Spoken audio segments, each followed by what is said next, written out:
미국에서 코로나19 누적 확진자가 3천만 명을 넘어섰습니다. 미국인 11명 중 1명꼴로 코로나19에 감염된 적이 있는 것으로 분석됩니다. 네, 오늘 도쿄올림픽 성화봉송이 시작되는 일본에서는 코로나19 신규 확진자가 2,000명에 육박합니다. 밤사이 들어온 글로벌 뉴스 김지수 기자와 살펴보겠습니다. 어서 오십시오. 안녕하세요. 네. 오늘 아침에 긴급하게 타전된 소식부터 좀 살펴보도록 하겠습니다. 북한이 탄도미사일을 발사했을 가능성이 있다. 이 내용인데 자세하게 정리를 해볼까요? 네, 로이터 통신이 제일 먼저 보도를 했습니다. 네네. 오늘 오전 7시 9분쯤 북한이 탄도미사일을 발사했을 가능성이 있다고 일본 해상보안청을 인용해 전했습니다. NHK와 교도통신 등 현지 언론도 보도를 이어갔습니다. 일본 정부는 북한이 탄도미사일을 발사했을 가능성이 있다며 북한의 미사일 발사는 국제사회의 심각한 과제라고 밝혔습니다. 탄도미사일 가능성이 있는 발사체는 일본 영역을 비행하지 않았고 일본의 배타적 경제 수역 안에 떨어지지도 않았다고 교도통신은 전했습니다. 일본 해상보안청은 항행 중인 선박에 대해 미사일 잔해에 접근하지 말라고 선박에 경고했습니다. 우리 합동참모본부도 북한이 동해상으로 미사일 발사체를 발사했다고 밝혔습니다. 합참은 북한이 발사한 미사일 사거리 등을 분석 중입니다. 군 일각에서는 탄도미사일 발사 가능성이 거론되고 있습니다. 탄도미사일이 맞다면 지난해 3월 강원 원산에서 초대형 방사포를 발사했다고 주장한 이후 1년 만입니다. 또 탄도미사일은 사거리와 무관하게 유엔 안보리 제재 위반에 해당합니다. 앞서 지난 21일 북한은 서해상으로 순항미사일 2발을 발사했습니다. 순항미사일 발사는 유엔 안보리 위반이 아니어서 저강도 무력 시위로 한국과 미국의 반응을 떠보려는 것 아니냐는 분석이 나오기도 했습니다. 네, 이번에는 코로나19 소식 살펴보겠습니다. 미국의 누적 확진자가 3천만 명을 넘어섰다고요? 네, 통계 사이트 월드오미터 기준인데요. 미국의 코로나19 누적 확진자가 3천만 명을 넘어섰습니다. 미국의 전체 인구가 3억 2,800만여 명인 점을 감안하면 미국인 11명 중 1명꼴로 코로나19에 감염된 적이 있는 겁니다. 미국은 누적 확진자와 누적 사망자가 가장 많은 나라입니다. 전 세계 누적 확진자 1억 2천만여 명의 24%, 누적 사망자 275만여 명의 20%가 미국에서 나왔습니다. 전 세계 누적 확진자 4명 중 1명, 누적 사망자 5명 중 1명을 미국이 차지한다는 얘기입니다. 미국에서는 지난해 말부터 대확산을 겪은 뒤 올해 1월 초순부터 확산세가 급격히 둔화했습니다. 그러자 일부 주에서 마스크 의무화 조치를 해제하고 경제활동을 전면 재가동하는 등 규제를 풀면서 재확산 우려가 제기됐습니다. 여기에 항공여행객은 대유행 이후 최고 수준을 기록하고 있고 대학교 봄방학을 맞아서 휴양지인 플로리다주 마이애미 비치에는 휴양객들로 북적이는 상황입니다. 전문가들은 전파력이 더 강한 변이 바이러스가 미국에 들어온 마당에 규제 완화나 여행 모임의 증가가 큰 위협이 될 수 있다고 우려했습니다. 미 당국은 코로나19 백신 접종에 박차를 가하고 있습니다. 네. 유럽에서도 코로나19 3차 유행 조짐의 봉쇄를 강화하거나 연장하는 나라들이 또 늘고 있죠? 네, 최근 코로나19로 인해서 중환자실에서 치료받는 환자가 급격히 늘고 있는 네덜란드는 봉쇄를 3주 연장했습니다. 이달 말에 봉쇄를 풀 예정이었던 노르웨이도 봉쇄 완화를 연기하고 벨기에도 한 달간 봉쇄를 강화하기로 했습니다. 모든 지역에서 코로나19 상황이 안 좋은 프랑스는 이동 제한 조치를 리옹에 있는 지역을 포함해 추가 적용하는 방안을 검토 중입니다. 프랑스는 최근 수도권과 일부 지역에 한 달간 이동 제한 조치를 도입했습니다. 유럽은 최근 확산이 영국발 변이의 영향으로 보고 있는데 변이 바이러스가 처음 나타난 영국은 오히려 프랑스발 입국 규제를 검토 중에 있습니다.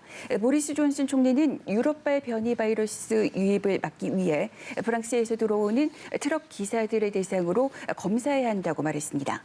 독일은 국외 인기 휴양지 여행을 금지하는 방안을 검토하고 있습니다. 인기 휴양지 스페인 마요르카가 위험 지역에서 제외되면서 자가격리를 하지 않고서도 다녀올 수 있게 되자 휴가를 준비하는 입원한 사람들이 늘어난 데 따른 조치입니다. 코로나19로 1년 연기된 도쿄 올림픽의 성화 봉송 행사가 시작이 바로 오늘로 다가온 일본에서는 코로나 확산으로 하루 신규 확진자가 2,000명에 육박합니다. 이번 주 월요일 긴급사태가 전면 해제됐지만 감염 확산으로 일부 지방자치단체는 독자적으로 긴급사태를 선포하고 있습니다. 이런 상황에서 오는 7월 개막하는 도쿄 올림픽의 성화 봉송이 오늘 오전 9시 40분 시작됩니다. 10,000명의 봉송 주자가 일본 전역을 달릴 예정입니다. 일본 정부는 성화 봉송 행사를 통해 코로나19가 확산하지 않도록 길거리 응원을 자제했고 성화 봉송을 가급적 인터넷 생중계로 볼 것을 권고했습니다. 행사에서 성화를 보려는 인파로 길거리 밀집 상황이 해소되지 않으면 해당 장소 통과를 건너뛰고 다음 장소로 넘어가기로 했습니다. 네, 이번에는 코로나19 백신 소식도 알아보겠습니다. 백신을 맞으면 과연 얼마나 예방 효과가 있을지 여기에 대한 연구 결과가 나왔다고요? 네, 파이자와 모더나가 제조하는 코로나19 백신의 효과가 처음으로 확인이 됐습니다. 미국에서 파이자와 모더나 백신 접종을 완료한 사람들의 코로나19 감염 여부를 추적한 내용을 담은 논문이 저명한 학술지에 실렸습니다. 2번에 걸쳐 백신 접종을 마친 텍사스주 의료 종사자 8,100여 명 중에 코로나19에 감염된 사람은 4명에 불과했습니다. 또 캘리포니아 대학교 병원과 또 의대에서 백신 접종을 마친 종사자 15,000명 중에서는 7명만 감염된 것으로 나타났습니다. 접종 후에는 코로나19에 감염되더라도 입원이 필요할 정도로 심한 증상은 없었습니다. 감염된 사람 중에서도 일부에서만 증상이 나타났고 증상의 정도도 심하지 않았다는 겁니다. 전문가들은 바이러스를 완벽하게 막지는 못하더라도 감염자가 감염 증세에 시달리지 않았다는 것은 백신이 제 역할을 하는 방증이라고 설명했습니다. 또 백신 접종이 코로나19 자체를 완벽하게 막지는 못하는 만큼 백신을 과신하면 안 되고 마스크 착용은 해야 한다고 강조했습니다. 네, 이번에는 미국으로 가보겠습니다. 대형 총기 사고가 잇따르고 있는 상황인데 바이든 대통령이 이 총기 규제에 대해서 1분도 지체할 시간이 없다. 이제 이런 메시지를 내놓은 바 있는데 백악관이 이에 대해서 좀 정책을 내놓는다면서요? 네, 초읽기에 들어갔는데요. 미국 백악관은 총기 규제 정책에 대한 행정 조치 가능성을 검토 중이라고 밝혔습니다. 백악관은 바이든 대통령이 총기 규제에 대한 행정 조치와 입법이라는 두 가지 조치가 중요하다고 말했다고 설명했습니다. 그러면서 바이든 대통령이 하원을 통과한 총기 구매자 신원 조회 강화 법안을 상원이 통과시켜주길 바란다고 강조했습니다. 백악관은 여론조사에서 상당 비율의 총기 소유자를 포함해 미국인의 80%가 총기를 구매할 때 신원 조회하는 걸 지지하는 것으로 나타났다고 전했습니다. 일주일 사이 대규모 총기 난사 사건이 잇따르며 총기 규제 강화 목소리가 높아지자 총기 업계는 판매 급증에 대비하고 있다고 미국 CNN 방송이 보도했습니다. CNN은 업계 관계자를 인용해 총기 규제에 대한 요구가 커지면 살 수 없게 되기 전에 구매하려는 사람들로 인해서 총기 판매가 증가하는 일이 관찰되고 있다고 전했습니다. 네, 알겠습니다. 최근 알래스카에서 열린 미중 고위급 회담에서 미국과 중국이 갈등만 재확인했는데요.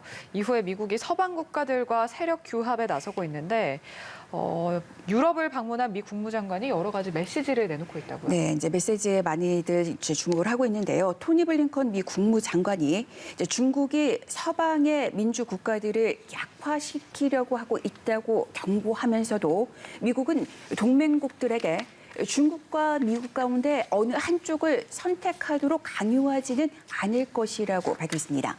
블링컨 장관은 북대서양조약기구 나토 본부에서 한 연설에서 미국은 동맹국들에게 미국 아니면 중국을 선택하도록 강요하지 않을 것이라고 말했습니다.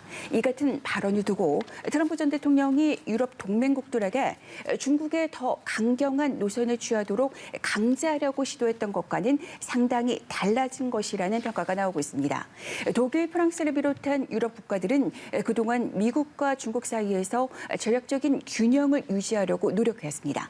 바이든 대통령은 중국에 맞서 나토 동맹국, 유럽연합 EU 협력국들과 함께 행동하기를 원하고 있습니다.